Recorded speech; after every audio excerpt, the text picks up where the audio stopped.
2024 நாடாளுமன்ற தேர்தலில் பன்னீர்செல்வம் அவர்கள் தலைமையில் அதிமுக வெற்றியடையும் என்று தற்பொழுது வெளியான தகவலால் பொங்கலுக்கு அடித்த அதிர்ஷ்டம் என்று பன்னீர்செல்வத்தின் ஆதரவாளராக இருக்கக்கூடிய வைத்திலிங்கம் அவர்கள் தெரிவித்துள்ளார்.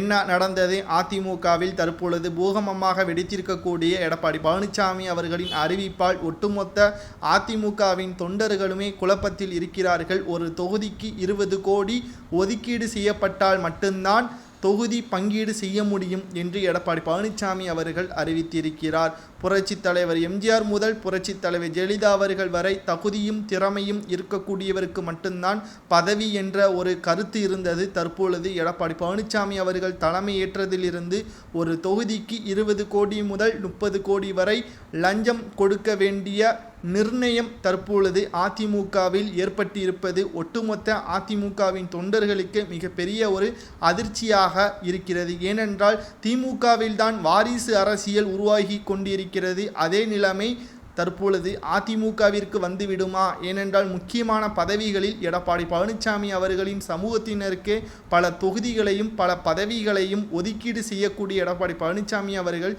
தென் மாவட்ட நிர்வாகிகளை ஓரம் கட்டி வருகிறார். குறிப்பாக துணைத் தலைவராக RP உதயகுமார் அவர்களை தான் தேர்வு செய்வதற்கான நடவடிக்கைகளும் ஏற்பட்டது.